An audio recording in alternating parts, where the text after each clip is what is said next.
Hey everyone, welcome to my channel. My name is Amanda and this is a vlog of my late autism and ADHD diagnosis. This is I don't have my tea with me. It's really kind of warm today, but this is kind of a sit down and have a mug of tea with me, whatever your drink of choice is. I don't really have a topic in mind. This is one of my processing out loud videos. Those actually end up usually being really good ones. So hopefully I uncover some gems today.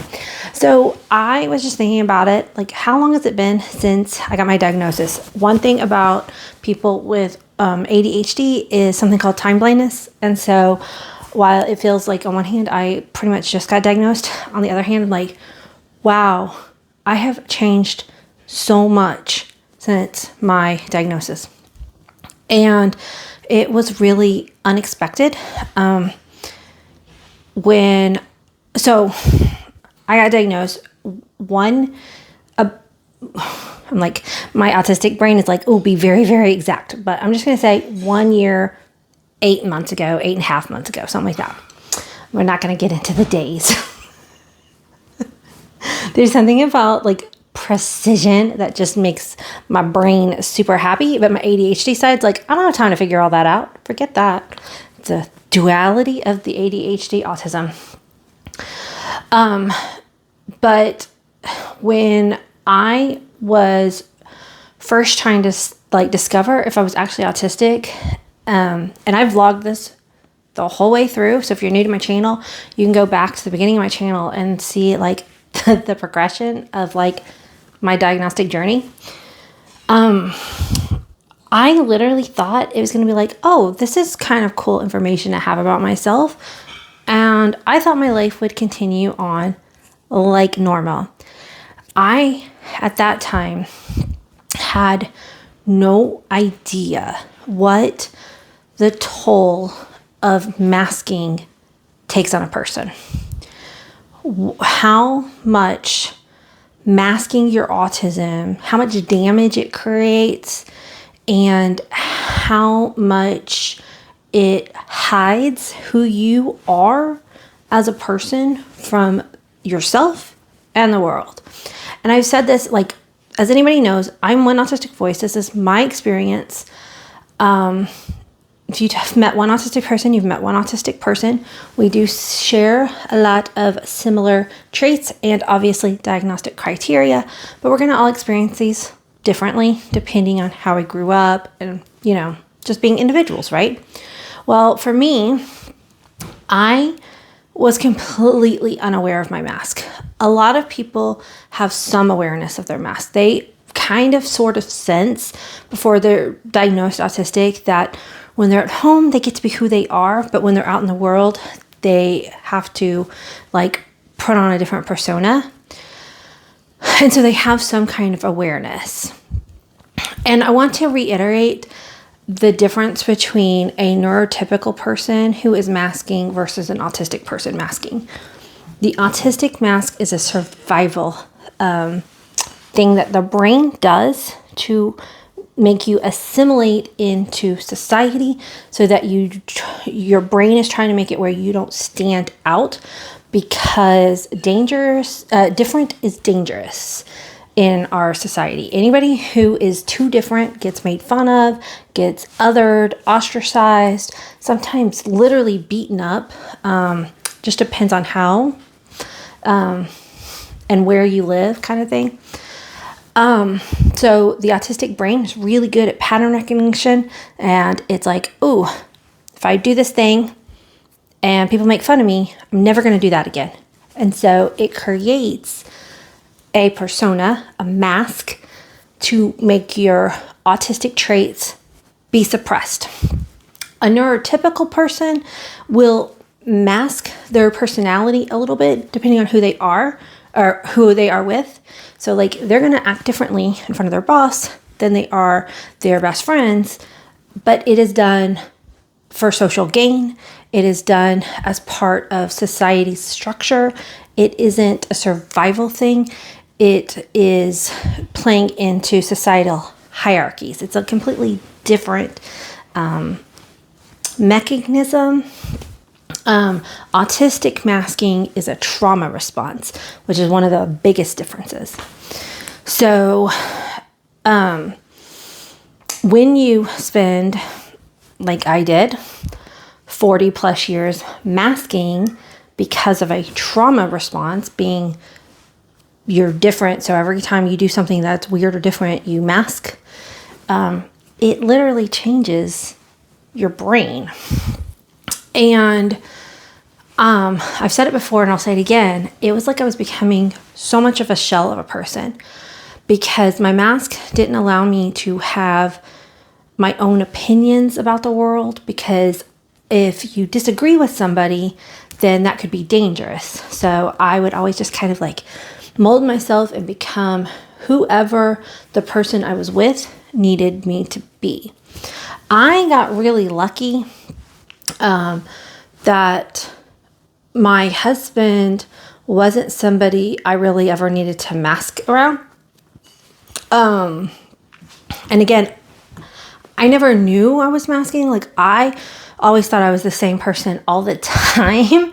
Looking back, I realized that wasn't the case. I wasn't aware of my mask. I wasn't aware how I would change for different people. I had a lot of dissociation going on with that. So that's another thing that can happen with autistic mask is different levels of dissociation.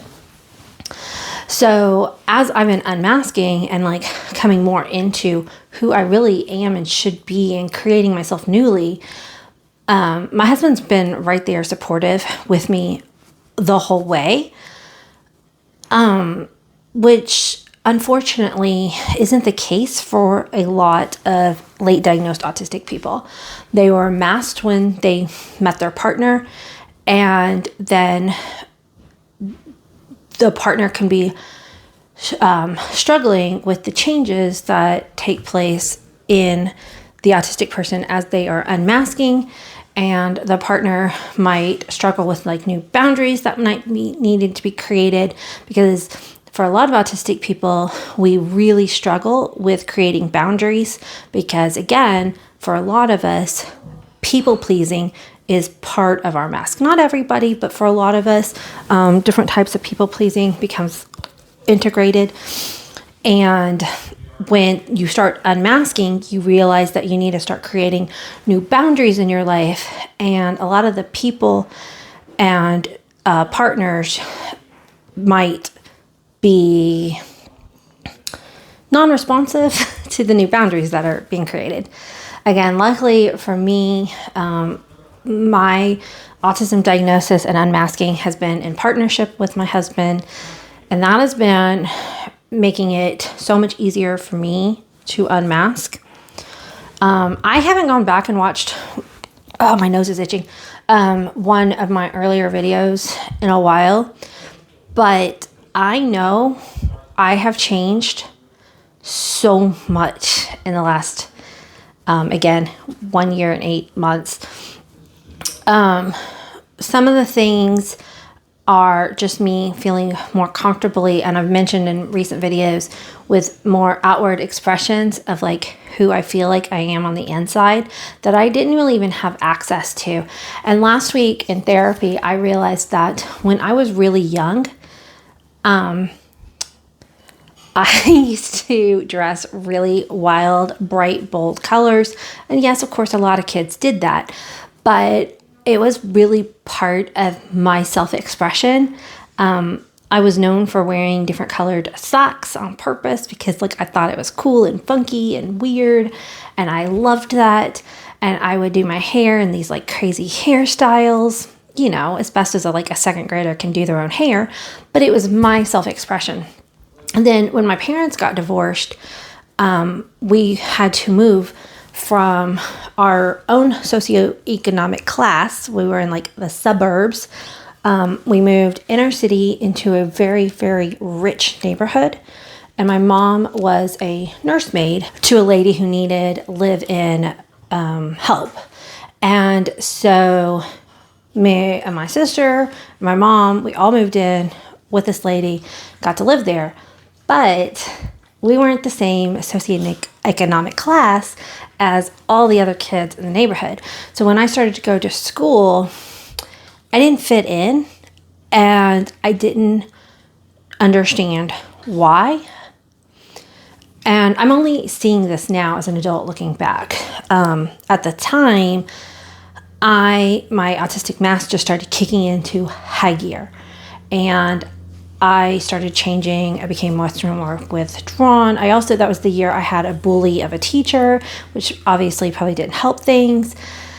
And I started to just try to tone down who I am, and it just continued on from there. And so as I'm unmasking, I'm finding myself being drawn to bold colors again. I've been playing with makeup and having fun with that kind of self-expression. And it's like I feel like I'm just coming into myself again. And it's funny because my nose, I'm sorry guys. It is just really itchy. I went to tea with a friend this morning, and I'm very sensitive to cleaning products that a lot of restaurants use.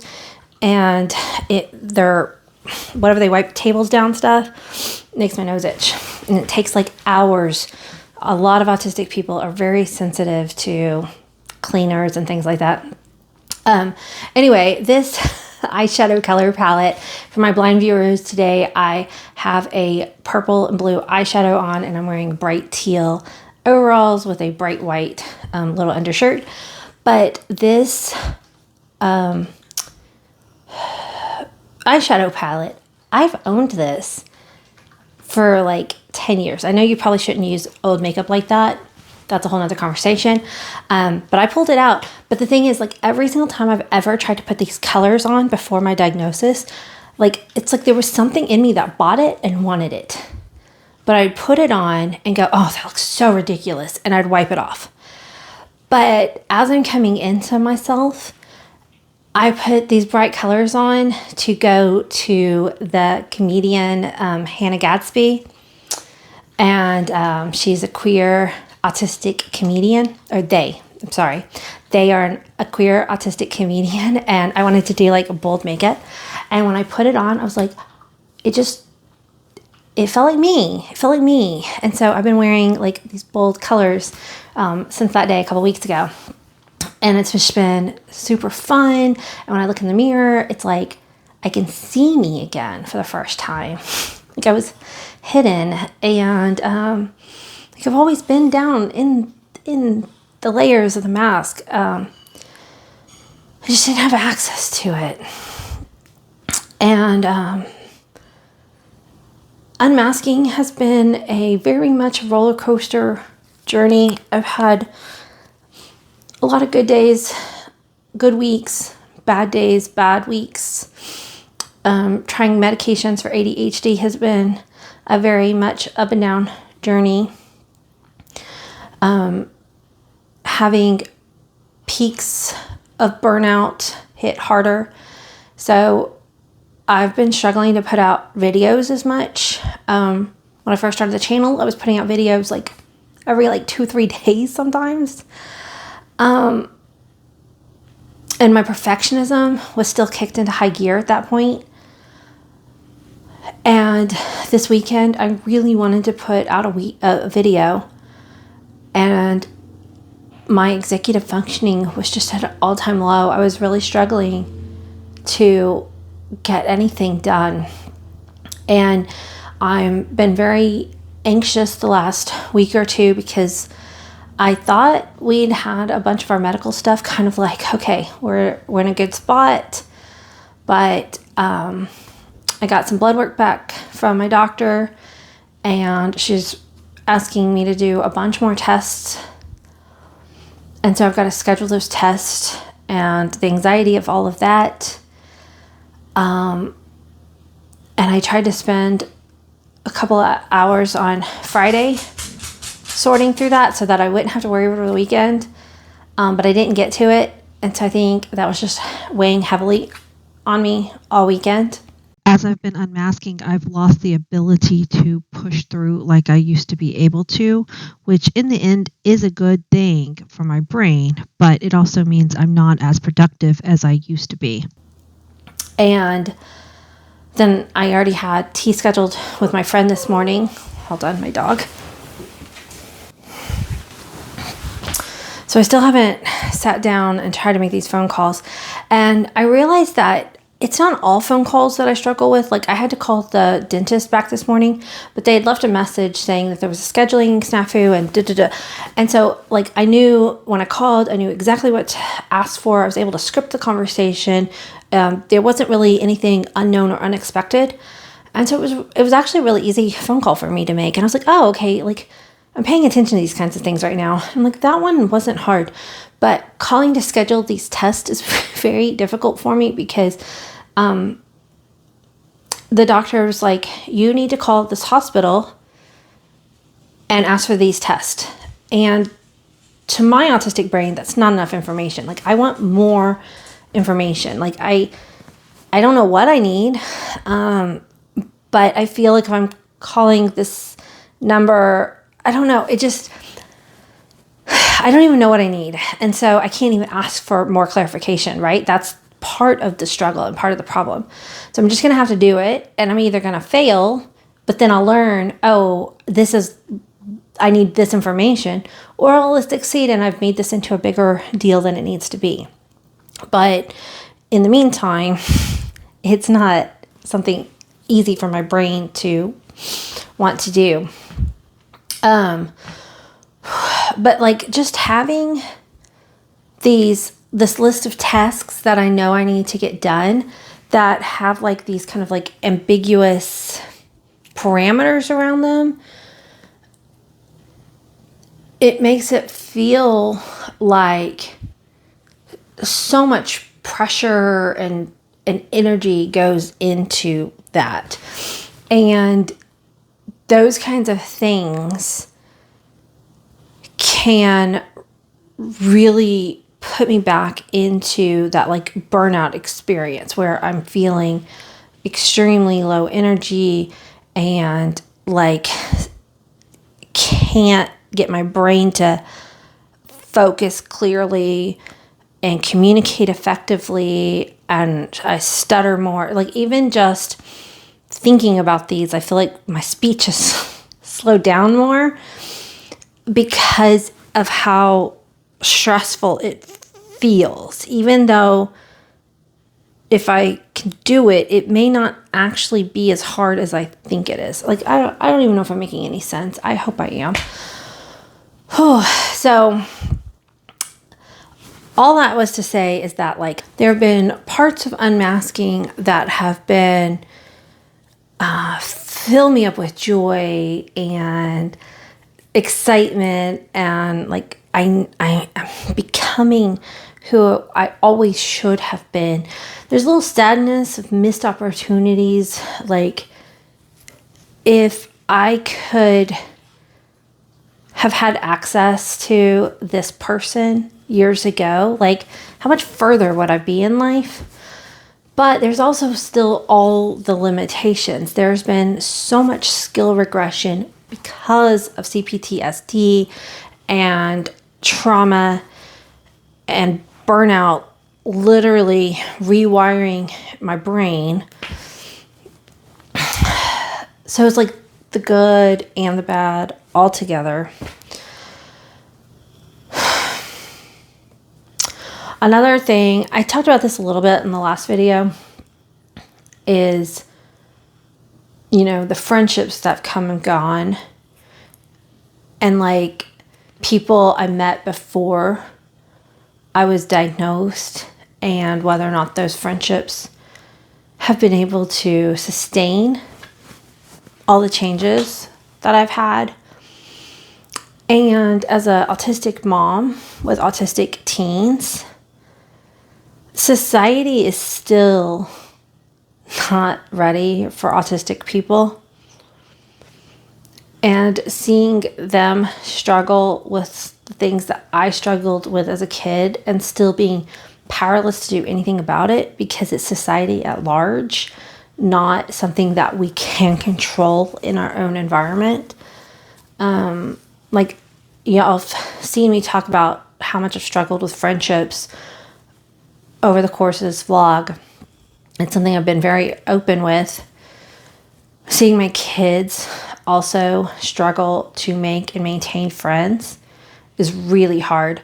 At tea today, my friend was telling me that she read that for a neurotypical person, out of 100 people, they are going to connect with and like possibly make a friend with.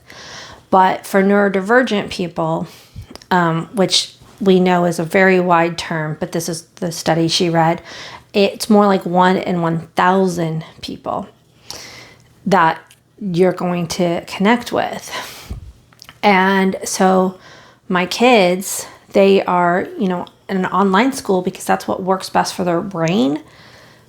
And trying to get them around other people enough so that they can meet that 1 in 1,000th person is just really hard right now.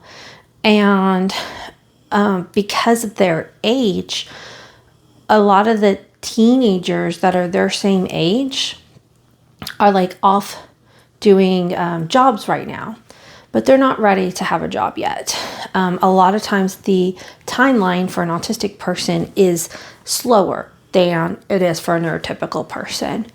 Looking back, like I babysat and things like that when I was their age, but I probably shouldn't have, but that's just like what we did back then.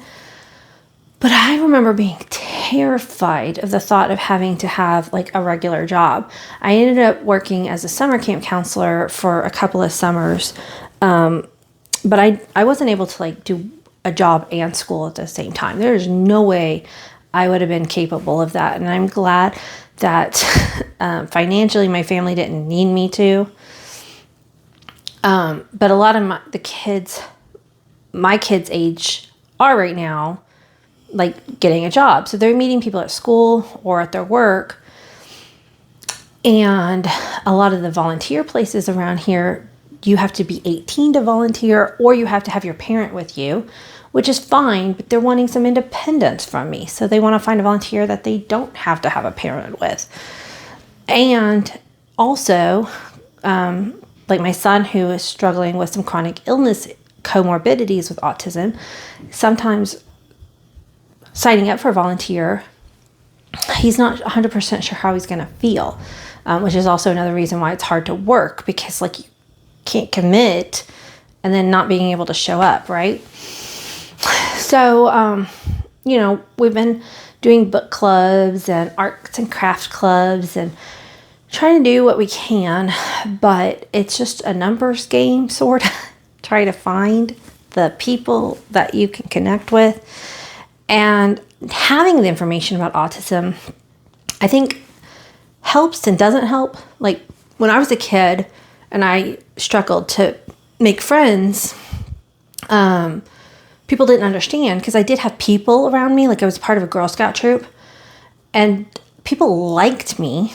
I wasn't unlikable, but I was never anyone's first choice. I was never anyone's best friend. And I knew that and I could feel it. And the adults in my life just saw that I had people around me, so they thought I was fine. And they don't understand the difference between being with people. Sometimes can actually feel more lonely than being by yourself. When you're in a crowd and not connecting with anybody, that's a whole different type of loneliness. And as an autistic mom, watching my kids struggle with the same loneliness that I struggled with as a kid and not being able to do anything about it. I mean, I am doing things about it, but nothing's, necessarily super effective. It's really hard. And so that's also been going on a lot this last couple weeks. And I don't know. I've had a lot of highs and a lot of lows, and it's all part of this. I hate the word journey, but I don't know a better word to use this diagnostic journey. I am excited to see myself blossoming. It's a very unique experience, and I'm very excited. I'm sending my book off to the editor at the end of this week, and I think it's going to be amazing. It's a slow progress, but I'm working so hard to be able to say I published a book. Like, that's going to be so thrilling to me. I'm very excited about it. And then after that, I don't know what's next, but we'll see. Anyway, I hope you enjoyed this kind of rambly, all over the place video update. I don't want to go into too many details right now on the test that I need to take. I want to kind of process it myself first, but I do, kind of share because all of it's kind of interconnected, and I know that many of y'all are going through similar types of self-discoveries, but everything's okay. I just need to get these tests done, and maybe it will give me some more answers to my health issues, and that will be a good thing. So until the next video, bye guys, and definitely drop down some comments, and I can't wait to read them. Bye.